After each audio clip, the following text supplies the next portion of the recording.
I just am excited to interview Yimika because I know him. Like, I've known him for a very long time. I want to say maybe 11 years, maybe? I don't even know. It has to be longer than that. Yeah, 12 years. Longer than that. But I'm honored. I'm really just honored to sit here with him and talk to him because, I know some of his story. I know some of his journey. I don't know everything, but I know some of it. And the little that I know inspired me, right? And so I just want everyone to get to know him and to get to know the person behind Taofeek Collections. So I know you will not be disappointed.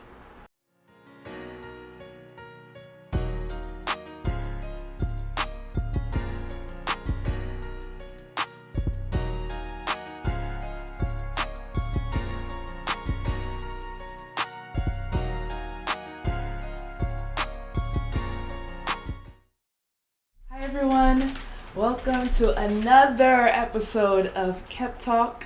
I'm happy to have you. We are pushing through. And yeah, we're going to get right into today's episode.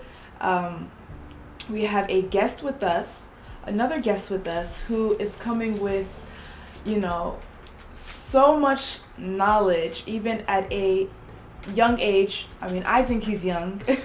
He might not think he's young. I think he's very young. But coming with so much knowledge for all of you.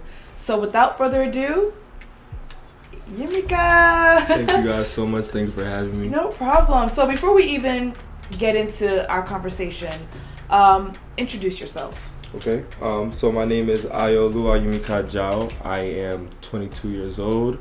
I was born in Lagos, Nigeria, but I currently am living in Delaware. I just graduated from the University of Delaware as well. So like I said, it's a pleasure to be here, and I'm excited for the interview. Ooh, congratulations. Thank you. Graduating. When did I graduate? It's been a minute. 9 years ago. 9 years ago I graduated. So I got some years on you. But thank you so much for joining me. No problem. And so yeah, let's get right into it. Let's get it. Let's get into the conversation. But before we do that, actually, I'm going to ask you a question. Okay. And I'm going to start doing this on all my episodes with my guests. But tell me a high and a low that you've experienced.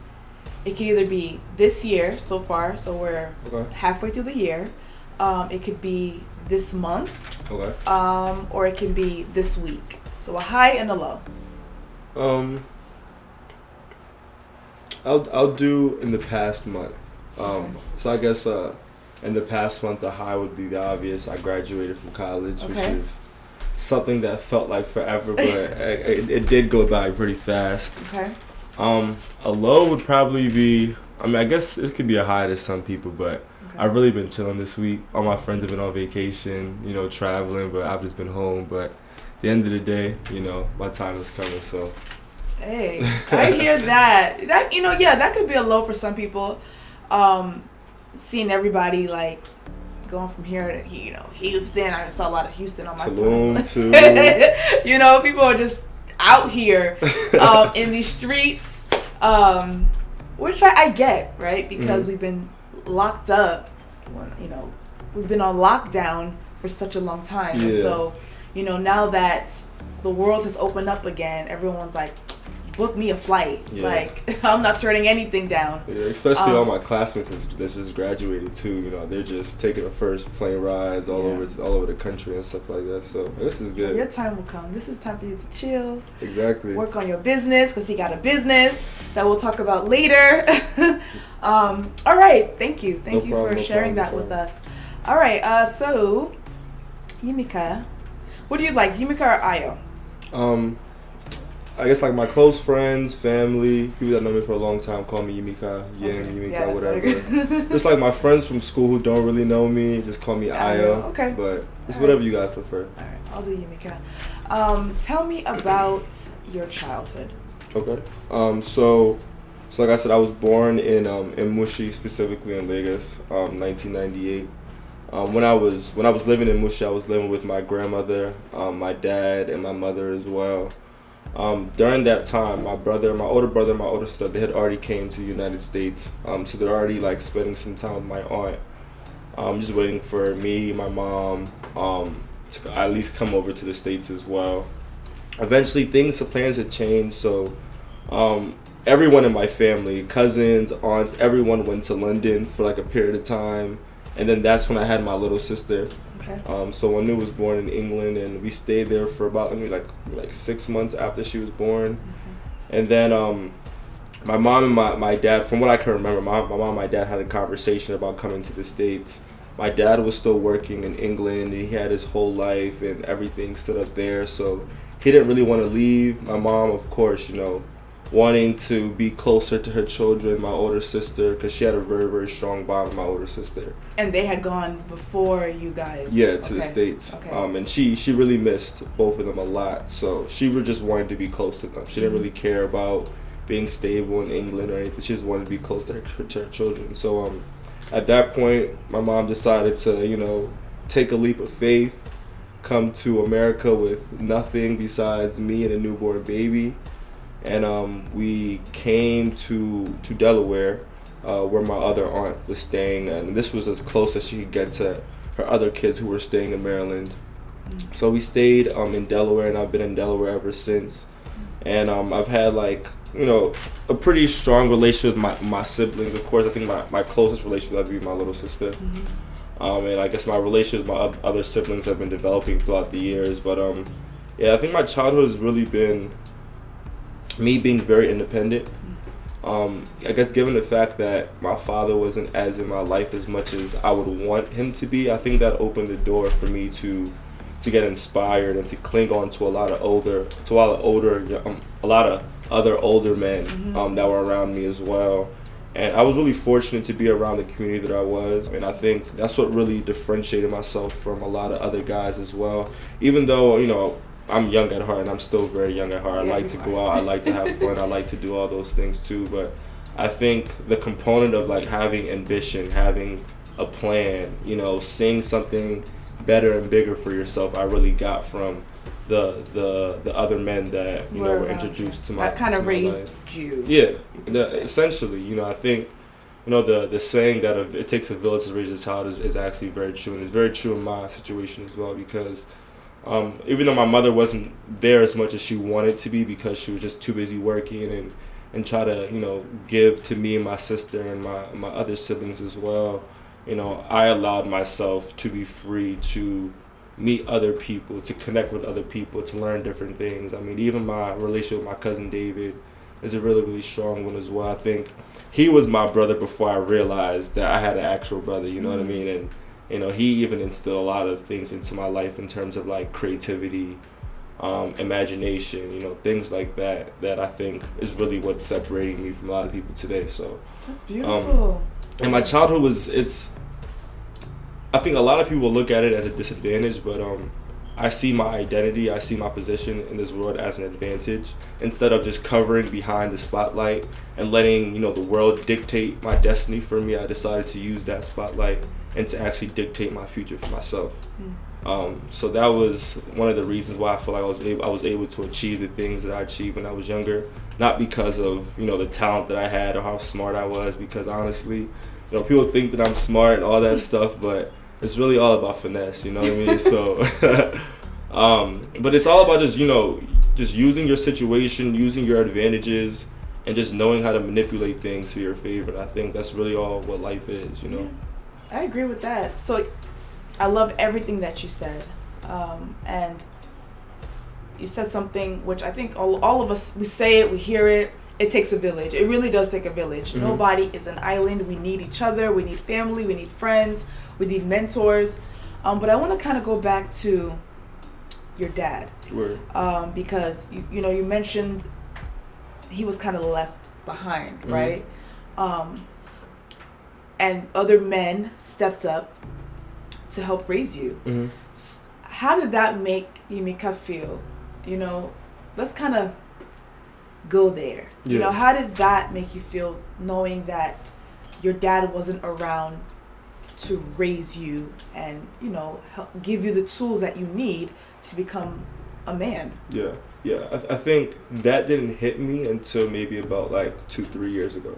Okay. I think growing up all my life, just because of how nurtured like my community was, how big my family was, like how many, you know, role models that I had in my life, I never really felt like I didn't have a father. And also just because how hardworking my mom was. Like she never wanted to make us feel like we didn't have anything or we were missing something. And I think that's one thing that I really value from my mother a lot. But nevertheless, I never really felt it. I mean, it wasn't until, you know, I'm trying to pay for school or I'm trying to really find myself a lot more that it really kind of like hit me. And I think that's when I actually started to reach out a lot more and try to have a relationship with my father. But, you know, during the ages of like, let's say from like 10 till like 20, I think I was really just living life just unaware of all the challenges that were around me. And like I said, it wasn't until I actually had to take some responsibility. I kind of got to the stage where, you know, as all guys do, is that stage of like self-reflection where you want to find who you are. You want to find, you know, where you come from. You want to really kind of like establish yourself with a particular identity. And I feel like entering into that stage, I really didn't know who I was. I think I just had a lot of images of things that I wanted to do, people that I admired a lot, but I never really knew who I was. And then it wasn't until, you know, I actually sat down, reflected on myself, reflected on my life, that I realized that not having my father there really played a role into me not having that identity. And I think, you know, the name Taofeek is actually my father's name. You know? Okay. Yeah. Okay. My father's name is Taofeek Ajao. And he actually gave me that as one of my middle names as well. So I started the business and I used the name to associate it with the business, just because I always want people to, when they wear any Taofeek merchandise or any Taofeek clothing, I want them to feel a sense of their identity. I want them to go back to their origins. I want them to feel a sense of belonging to something. And I feel like when I think of that name, when I create clothes for that brand, I think that's what I try to design all my products to at least embody and to resemble. So I think, yeah, my relationship with my father is very complex, but I think now it's more so me doing whatever to try to take care of him, to make sure he's okay. And I think that's the current state of you guys. Yeah, Really. the current state. And, you know, it takes a lot of like initiative for me to do that, just because I think some other people would have seen it as, oh, like he hasn't been in my life, he hasn't helped with anything, like why am I reaching out, why am I the one that has to do this, I'm still a kid, I'm still this whole list of excuses. But for me, it wasn't any of that. I think one thing about me is that I'm a very emotional person, and I have a huge heart. And even though that could be a downfall in some places, but I think that's just something about me that I can never take away. Just who God made you. And right? a lot of situations, it really does put me in a bad place, but I know for sure that that's something that God has given me, like my ability to love, my ability to forgive, my ability to give also. And I think that's what's going to establish like a great relationship between me and my father moving forward. And it's even something that I've even tried to encourage like the rest of my siblings to have that relationship with my father too. Okay, because I was going to ask that. So, you know, is it like that with all, because there's 4 of you? Yes, 4 right? of us. Is it like that with all 4 of you, or some of you are closer to him than others? Yeah. I think me and my dad are definitely the closest. Okay. People, I think for that reason, people always say that I look like my dad, I act like my dad. But never, I think just because of that, I think is another reason why I've always just wanted to reach out to him too, because I've always heard when I was growing up, oh, you just act just like your dad, you always do this like your dad, but I never knew him. So it's like, I need to know the person that everyone is always comparing me to. But yeah, I think I have a closer relationship to my father than any of my other siblings. Okay. They have a lot more work to do to get to the stage that I'm at, but they're making a lot of progress. Like they're being involved, they're talking to him, they're doing what they need to do, and I feel like that's what's really gonna heal like my whole entire family, and that's really what's going to, enable the progress that we need as a unit. And you never know, you could be that person that kind of brings everyone together. Yeah, that's my role. Yeah, that's your role, and that's amazing. Yeah. Not everyone can carry that kind of role. That's a heavy role. Yeah, it is. It is. That's a big role. And kudos to you. Hats off to you for taking that role and saying, you know what, I'm going to be the one to bring everybody together, regardless of the past and the emotions. You just want everyone to be on the same page. Yeah, and it came with a lot of challenges too, because when I first started reaching out, my mother was just so skeptical. She was like, I don't want you to reach out. I don't want you to... So, I'm sorry. So, after you guys came to the U.S., the relationship with your father just kind of... It cut off. I think before I graduated from high school, I probably spoke to my father and the 16 years I was in the States for about maybe 5 times. Oh my God. I could probably count as many times that I've actually spoken to him. I haven't seen him since we left England, but before I graduated from high school, which was about 4 years ago, I've only spoken to him 4 times. Wow. And it was always on and off. It would be like 6 years not hearing from him, and then like the 7th year he calls, makes promises, nothing happens, disappears for another 3 years, calls again. It was like situations like that.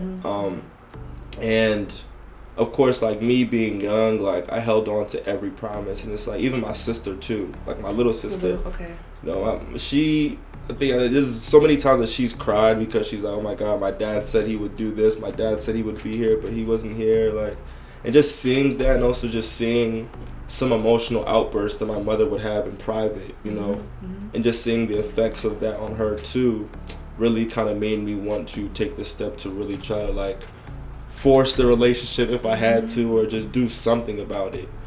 I mean, because some people it would make them do the opposite. Yeah. You know what I'm saying? Like, because of how hurt they are, it's like, I don't want any parts.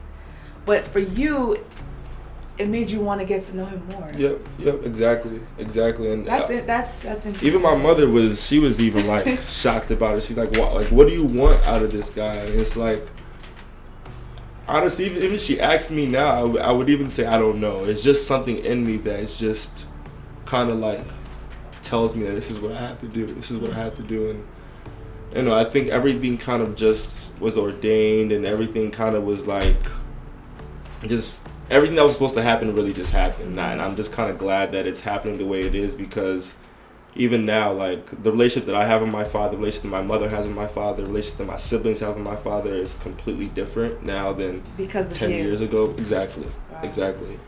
And I even think the business that I started is even like opened a lot of floodgates for a lot of relationships between my mom and my dad too, because I know we'll get to the business specifically, but nevertheless, like me even doing that, and he's the one that actually helped me connect to the people that's been helping me in Nigeria. And even with that, like I've just been at least having a reason to speak to him outside of checking up on him, how's he doing and things like that. And he's actually invested into the business. He wants to know how well that I'm doing.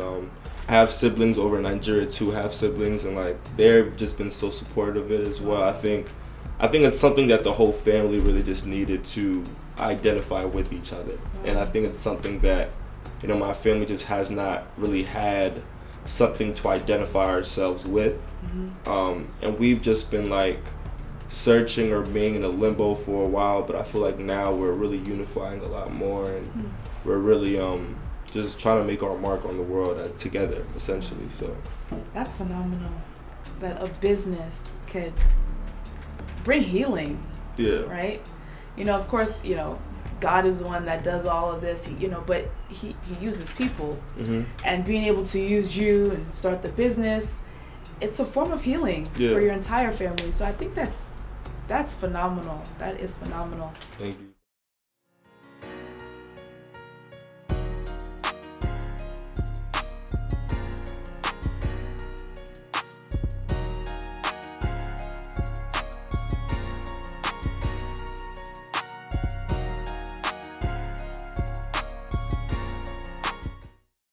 So you've mentioned Taofeek a few times, and I'm sure people might be trying to guess what is Taofeek, you know. So let the people know, what is Taofeek? Okay. Taofeek Collection. Yeah, thank you. So I guess I'll start off with like the definition of the origin of the name. Taofeek is an Arabic name, and the meaning of that name means prosperity and success. And I kind of wanted to relate it to like the meaning of my name too, because in the stage where I spoke about trying to find myself, I really wanted to figure out and highlight all the qualities within myself that I didn't realize before, that kind of now brings me a lot of joy now. And I think one of those things is my full name. And growing up, I used to get, bullied so much about my name. It was even to a point. I'm on this table. It was even to a point where, like, I remember in middle school and elementary school, I used to like lie about like my name and say like my name was Terrence or something like that, just because I was just so like ashamed of like my name and just tired of just being bullied constantly. And I just wanted to fit in. But when I was going through that process, I looked at the meaning of my name, and the meaning of my name means the joy of the Lord surrounds me. So I wanted to connect that with prosperity and success. And I also looked at my style too, and I wanted to find something that connected all those three things. So I think if I could describe Taofeek in a sentence, I would say it's a high-end, bespoke, luxury lifestyle brand that connects, high-end clothing and also streetwear-based clothing together, and gives a lot of young, creative people access to luxury materials that they wouldn't get elsewhere. And I think that's what I really want to do. And so far with the Taofeek Collection, even though there's, other boutiques, other tailors where you can get custom suits made and things of those things designed, I don't think that a lot of people my age knew about those things. And I also don't think that if they wanted to pursue going through that route, that they wouldn't be able to create the creative image in terms of the clothing that they wanted to get. So I wanted to create a new way to wear high-end clothing and trying to, create that intersection between that streetwear style that's very, very trendy right now. Very popular, yes. But also bringing back old classic European style luxury clothing as well, and trying to find that mix is what I really want to do. So I mean, eventually, like I said, I want it to be a lifestyle brand. So I chose suits to be my first avenue because I wanted to differentiate myself from a lot of people that's starting brands right now. And I think if we look at social media and what's going on with a lot of brands that have been popping up as of late, people are going through the streetwear route, creating trucker hats, t-shirts, yes, sweatsuits, things like that. And even though that's great, but I feel like that market is very oversaturated. And even though I feel like I have the quality to produce great work in that space, I don't feel like the people that would be purchasing my products would have the impact that I would want them to have if I created materials like that starting off.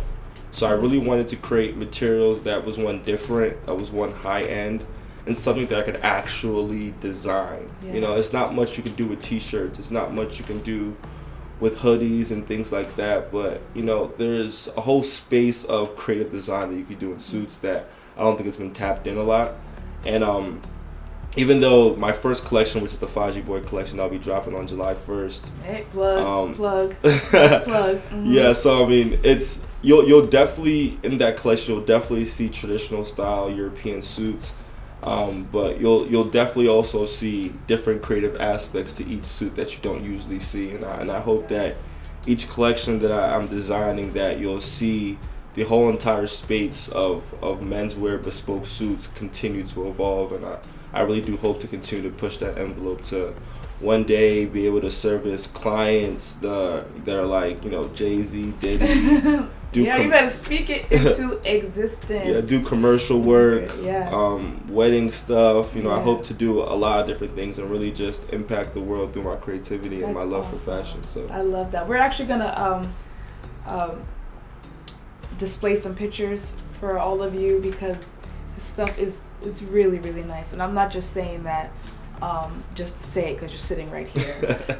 But he knows. Like, I sent him a DM like, I need one. Me, my husband, my kids, we need a suit.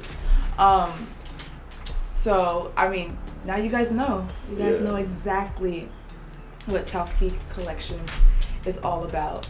But I mean, I think just to talk about the business a little bit more too. I think it really started from Toby Babajide. I think just him himself. Like when I spoke about a lot of the people that I really grew up and saw as a role model. I think he was one of those guys, especially in terms of fashion too. Like, you know, I was very young trying to express myself with clothes, and you know, he kind of his style overall. Like when I was younger, was a new style, and I think he really tapped into creative expression through clothing. And I think that's a lot of things that a lot of people back then weren't really doing, and now you see them doing a lot. And I remember, especially in Nigerian homes, exactly, in African homes, exactly, in black homes, you know, exactly. Yeah, I agree with that. And I remember in 2015, I remember this date specifically. I had asked Toby I asked both of you guys to be a part of like my high school's fashion show, and he brought like his suit collection that he had, you know, custom made from Nigeria. And I think when I first saw that, I was like, nah, like, this is OD. Like, you gotta really push for this. But I don't know, Toby, he's just always very casual about the things that he does. So he's like, he didn't really want to push for it, but I was like, nah, you really got to do this. But ever since then, I was really inspired. I wanted to go in and create myself. For my senior year prom, I could have taken the route of like purchasing a suit, but I was looking in the market a little bit, and I went to a few showrooms in Philly and places domestically. The price points that I was getting at those places, I really couldn't afford at that time too. So it was like, okay, I got to find something a lot more affordable, but also something that will give me the freedom and the ability to express myself. Went on social media, and I didn't realize how big the clothing manufacturing industry in Africa was, especially in Nigeria and Ghana. And there are a lot of great companies in those two locations doing a lot of great work. Even Nigeria's Fashion Week that just happened this past winter was, you know, phenomenal. I think the Orange Culture magazine, one of the brands that I really like a lot, and like they did a lot of great stuff, and they produced a lot of great quality work with their Fashion Week too. So when I was looking in the industry and looking in those countries specifically, I found one brand called McMecca. And I was able to contact the founder of the brand, and we kind of just spent some time to design my prom suit. I got it, and ever since then I was okay. Like, if I can do this for myself, I can do this for other people too. Yeah. So for about like 3 years after I did my prom look, I was always just doing like one-on-one suits for myself, and then I just reached a certain point. I was like, you know what, I'm just gonna do this.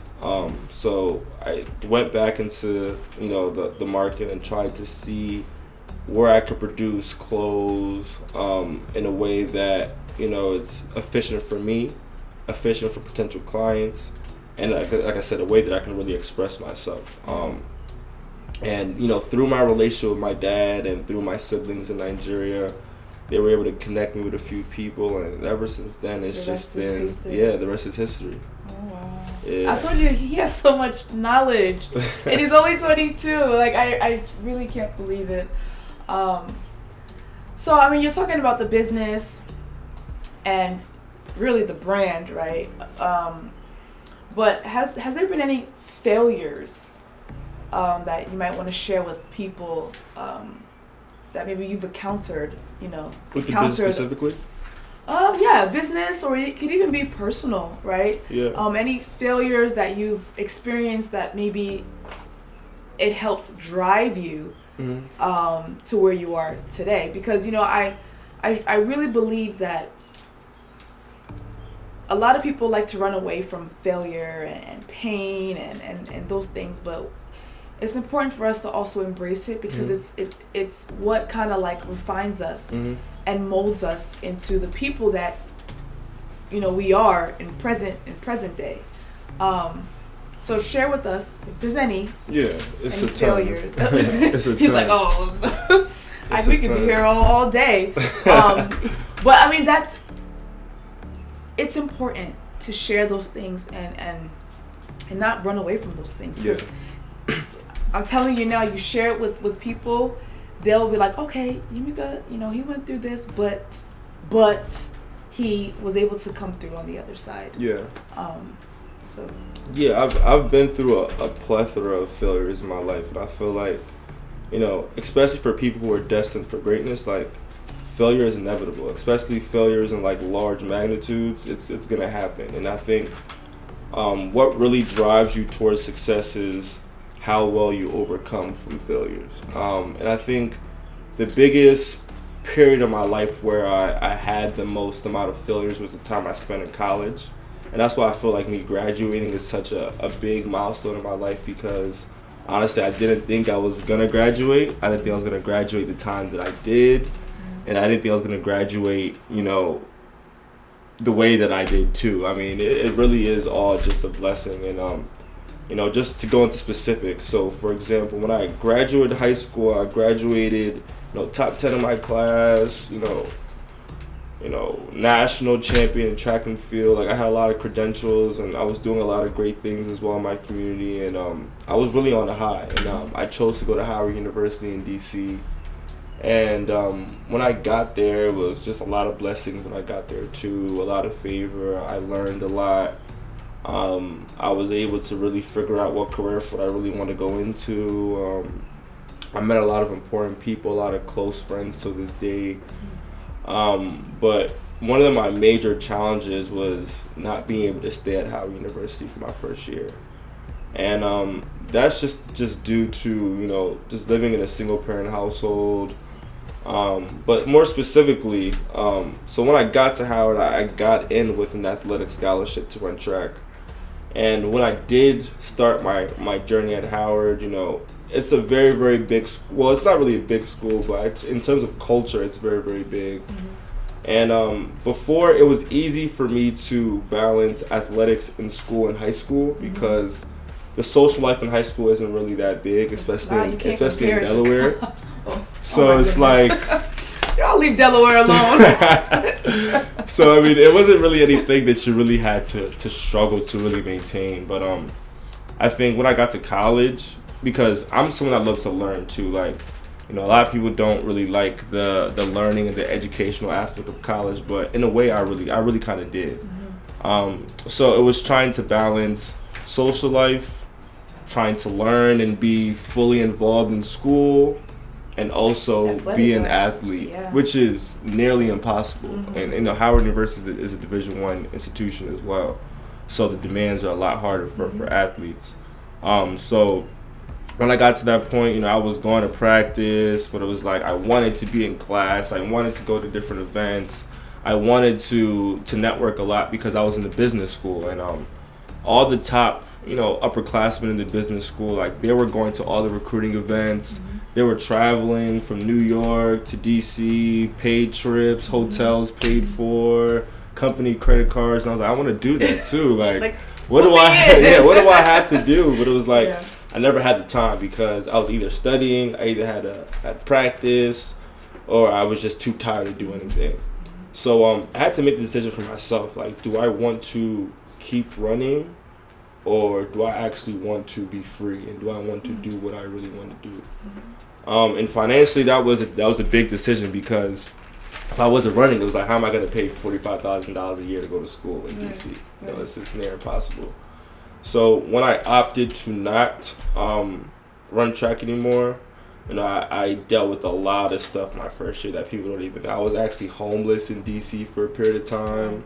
So I was literally sneaking into dorms, hiding in suitcases, just to find a place to sleep. Sometimes sleeping on like lecture halls. Wow. Yeah, it was really crazy. And then for a period of time, like the last month of school, like I was able to get an apartment like in Hyattsville, Maryland, and commute to DC for that last month. But it was difficult. But throughout all of that, I tried to make the best out of it. Finished my freshman year. I had a lot of internship offers that summer, but because I was withdrawing from Howard University, and I wasn't able to get my transcript. I wasn't able to do any of those internships. So, you know, coming from where I came from with high school and also my experience with Howard my first year, like I feel like anybody would have been discouraged. Yeah. But yeah, I think so when I came back, I was devastated. I literally thought my life was over. Yeah. I thought all the dreams that I had of working on Wall Street, doing different things, I thought those dreams was over, you know, because just the industry that I was at is just very, very competitive to get, you know, high value jobs at these firms. You know, you either have to go to a school where, you know, they're recruiting from directly, or you have to know someone or have amazing grades and just things like that. But at that point when I left, it was like I had none of those. So I had to really reinvent myself. So that whole summer, I worked like 40 hours a week, working like a teller job at a bank, just so I can get money to at least take a few classes at a community college locally. And then I attempted to apply to UD. And then that's where my second failure came from. You know, when I applied to UD, I actually didn't get accepted. And this was like after I had just left Howard. And I was like, why didn't I get accepted to University? They're like, what is going on? Eventually, I remember talking to Toby Babajide again after that situation. He was just telling me, like, bro, just hold on to faith. Like, you know, God wouldn't put you in the situation that you were in if he didn't have an end result for you. And when he was telling me that years ago, I really didn't believe him. Like, honestly, like, when he was saying that to me, I was like, all right, this guy is just chatting. And that is always the case. I mean, you're not the only person. It's like when you're going through it, most times people will try to share encouraging things, even throw a scripture at you. And, you know, do that and do this. But sometimes you can't even really accept it, right? Or feel it or even see it because you're like really going through the fire. You know what I'm saying? It's not until you look back in hindsight like, okay, yeah, like, all right, that scripture did manifest in my life, you know, or that word of encouragement did manifest in my life. So you're not the only person, honestly. Like, even for me, I go through things and people will say, like, you know, trust in the Lord with all your hearts and lean not on your own, you know, and just quote scriptures, and I'm just like, oh, boy, like, you don't even know, like, do you know what I'm going through? But at the end of the day, God does know what we're going through. God knows it. He knows it. He knows it. And there's always a way out. There is always a way out. So I just wanted to say that. But yeah, so continue. After I spoke to Toby, he was giving me the words of encouragement, but like, honestly, I was just so heartbroken, so devastated, so discouraged that I really didn't believe in what he was saying. And it was just so ironic that I think it was one day after I spoke to him, he had just called me randomly. He was like, I just want to pray for you. And he prayed, and then I think it was either the day after or the week after, I got a call saying that I got reaccepted. Oh, wow. And everything. And I remember that situation. It was just like a great turnaround. I feel like from that point, you know, I still dealt with challenges for the rest of my time in college. Yeah, I think those prior situations gave me the strength and the resilience to be able to face whatever challenge that's before me, and also still know that there's still going to be a light at the end of the tunnel. Absolutely. So when I got to UD, even though it was by far from the destination that I wanted to be at, did not want to be in Delaware, did not want to go to University of Delaware, but I think being at that institution was perfect for me because of the fact that, like, academic resources were there, scholarship money was there. I was even able to get jobs on campus. The internships that I got throughout the rest of my college that led to full-time jobs, you know, that all happened at the University. In-state tuition. Exactly. Yeah. All that happened at the University of Delaware. So I just knew that it was God's plan for me to be there, and everything that happened was supposed to happen. But yeah, I think those are really a lot of the big challenges that I went through. And it's like, when I got to UD, you know, anyone that has been through, you know, college in the United States knows that, you know, taking anywhere over 15 credits a semester is OD. And ever since I got to UD, I took about 18 credits every semester until my last semester. I took 23 credits this past semester, which is crazy. And I still finished with a 3.3 and graduated in 4 years. So, you know, and again, I'm not the smartest guy. I don't even think I really studied that much in college. Like, I was really just, it was really just God, honestly. Like, I just was just doing what I could, making things happen, just leveraging resources. Like, that's really all it is. But it was definitely a challenge, and it was definitely a battle. But one thing that I would say to anyone that's just dealing with a lot of difficulties in college, I would just say, just stay resilient. Stay resilient, that's one thing, because if you keep thinking about the challenges, if you keep thinking about the situations, that will be the product of your result. And it's like, I never allowed myself to think about my circumstance for too much. I always took time to, of course, grieve or whatever I needed to do to be upset, but I always put a time limit on that. And when there was time to stop, it was time, and I actually took the steps to really fix the situation, which is calling people, emailing people, pulling up to the school, like whatever you have to do. I think a lot of college students too, we tend to be very, what is the word? We feel very entitled a lot of the times.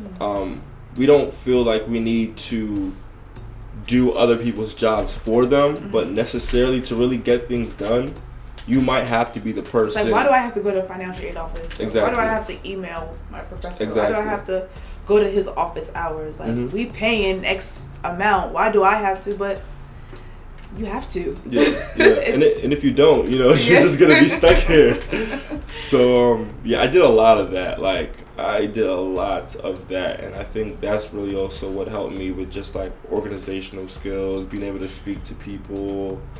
Even just doing things like that even helped me with, like, forming emails accurately, like just small stuff like that. But I think just my whole journey pretty much is, I can see now that it's really shaping me to be the person that God wants me to be, and also have the life that God wants me to have as well. Yes. Wow. I love Thank that. Thank you. I really, really love that. So, Yumika, where do you see yourself in 5 years? Where do you see yourself? Where do you see Taofeek Collections in 5 years? Okay, so in 5 years, I'll be about to turn 28. You'll be young still. Still young. Still young. Yeah. But I guess in 5 years, so currently right now, I just accepted a full-time job to work at UBS as a global wealth management analyst. So, I mean, I plan on staying at least in the industry for a few years. I've always had this yearning, this desire to be a lawyer. Okay. So I can see that. I hope to go to law school. Okay. In the next maybe like 2 or 3 years. Okay. So hopefully in 5 years, I'm graduated. I'm an attorney. I don't know if I'll be going back into the industry or doing like some private practice of some sort, or just going full time with Taofeek. But I'm leaving that door open for God to answer that when it's time.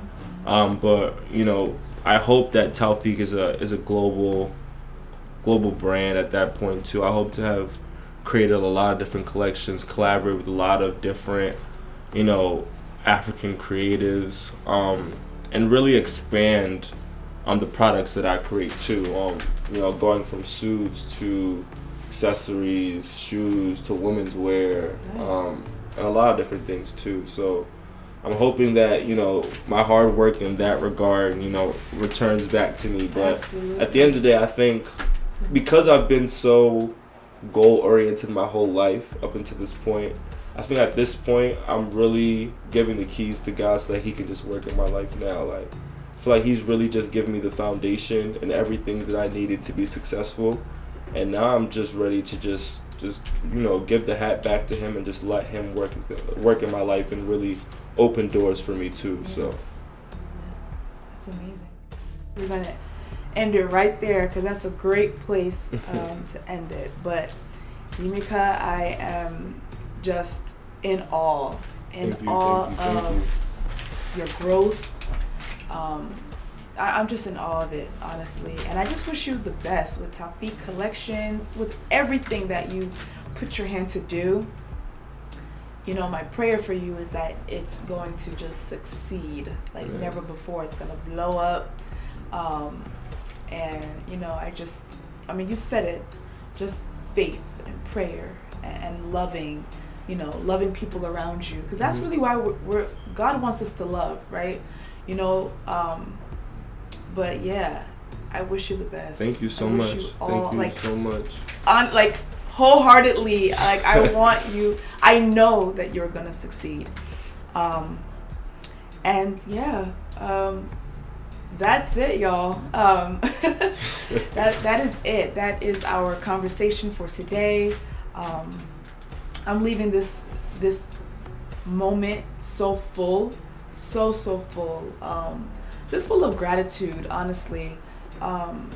And I just hope that everyone that has watched this video, that they are also just leaving this interview full, right? Just full of so much knowledge, so much encouragement, so much inspiration. And I just look forward to having you at the next KepTalk, at the next one. So thank you so much. What did they say? Comment, like, subscribe. I always feel weird saying that, but comment, like, subscribe, follow, share, post, retweet. I don't know, but do what you need to do. So once again, thank you so much. Thank you, Yumika. Thank you so much. And I'm wishing you all a wonderful rest of the month.